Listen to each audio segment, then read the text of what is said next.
Hello दोस्तों, कैसे हैं आप सभी। आज हम बात करेंगे इस राख की।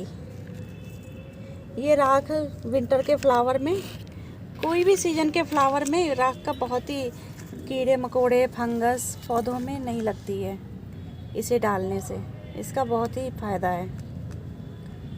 आप कोई भी लोहे की परात में लकड़ी, छोटी छोटी लकड़ी या उपले जला के या ऐसी राख बना सकते हैं। इसमें ये कोयले जो होते हैं इन्हें हटा दीजिए। आप छानो तो ऐसे छान भी सकते हैं, नहीं तो ये मोटे मोटे जो कोयले हैं इसे हम साफ़ कर देंगे। कोई कच्ची लकड़ी रह जाती है तो उसे भी हम निकाल देंगे अलग। अब जैसे ये कच्ची लकड़ी हैं बीच बीच में, ये लकड़ी जलाते हैं तो ये कीले आ जाती हैं। इन सबको साफ़ करके ये देखिए कितनी बड़ी कील है। साफ करके हम बिल्कुल राख टुकड़े हटा देंगे। इन कोयलों का यूज हम उसमें कर लेंगे।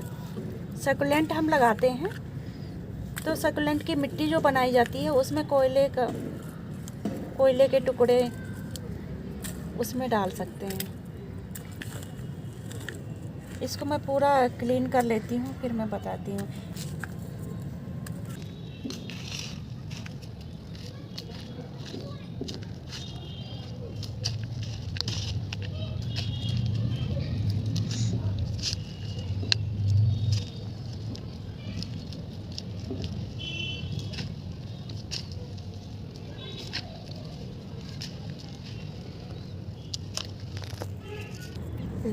अब इस राख को मैंने बिल्कुल साफ़ कर लिया। छोटे छोटे टुकड़े हैं वो तो पौधे में डाल दो।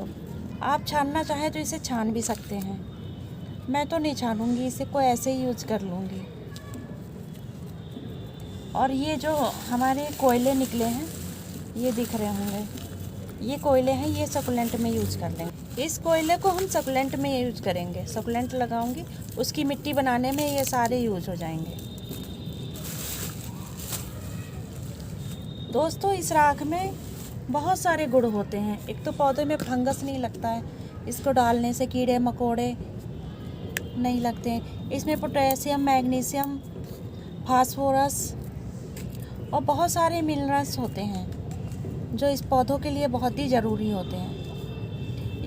9 इंची 10 इंची अगर गमला है तो हम इतनी सी डालेंगे। एक गमले में 1 चम्मच या 2 चम्मच, इतना बहुत होता है। और इसे मिट्टी, जब हम गमले की मिट्टी बनाते हैं उसमें भी इसको मिला सकते हैं। राख को हम उस मिट्टी में भी मिला सकते हैं, या फिर पानी में घोल के पौधों को ऊपर स्प्रे कर दो। और दोस्तों, एक बात और, जब हम ये पौधों के ऊपर ऐसे डालते हैं तो 24 घंटे के बाद जो है पौधों को हमें धुल देना चाहिए, वॉश कर देना चाहिए, नहीं तो पत्ते जो है कभी कभी सूखने लग जाते हैं। तुम्हारी भी तो उंगली नहीं आ रही। दोस्तों, राख को महीने में एक ही बार पौधों में डालिए। एक बार या 15 दिन पे, आप 15 दिन पे अगर आप कम डालते हैं, इतनी 1 चम्मच से बिल्कुल भी ज़्यादा नहीं होना चाहिए, तो 15 दिन पे डाल लें। नहीं तो महीने 2 महीने में आप इतना डाल सकते हैं। बहुत ज़्यादा नहीं डालना चाहिए, नहीं तो मिट्टी इसकी बहुत ही ज़्यादा, फिर गमले की मिट्टी बहुत ज़्यादा पोरस हो जाती है। पत्तियों पे इसे गुलाब और गुलहड़ में के गमले में मत डालिए। बाकी आप सभी फूलों, सब्जियों, सभी में जो पत्तों पे कीड़े लग जाते हैं, थोड़े से गमले मिट्टी में और पत्तों पे भी आप इसका छिड़कते रहिए तो बहुत ही ज़्यादा फ़ायदा होता है फंगस और कीड़े से। तो और जो माऊ होती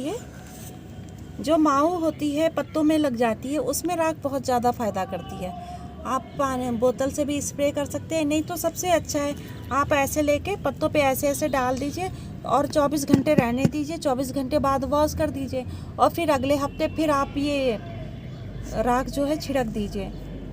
अब मैं पौधों पे डाल के दिखाती हूँ। सब्जियों पे तो बहुत ही फ़ायदा करता है, और जो विंटर के फ्लावर होते हैं सभी पे थोड़ा थोड़ा डाल सकते हैं, पर सब्जियों में ज़्यादा सही रहता है।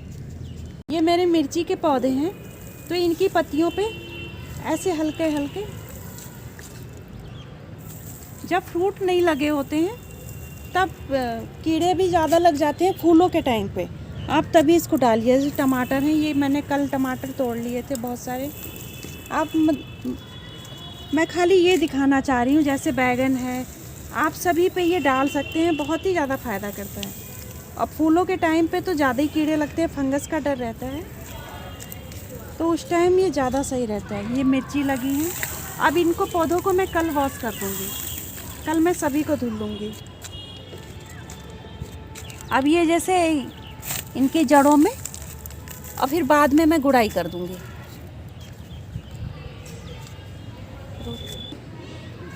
ये फूल के गमले हैं, तो इसमें मैं थोड़ा सा बस ऐसे ही डाल दूँगी और गुड़ाई कर दूँगी, फिर पानी डाल दूँगी।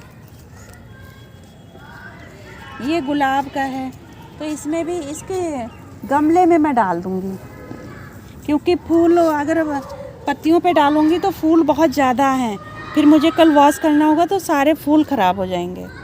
इसलिए मैं गमले में डालना ज़्यादा पसंद करूँगी, क्योंकि इसमें कीड़े तो लगे नहीं हैं। जहाँ कीड़े लगे होते हैं उसमें आप पत्तियों पे भी डाल सकते हैं।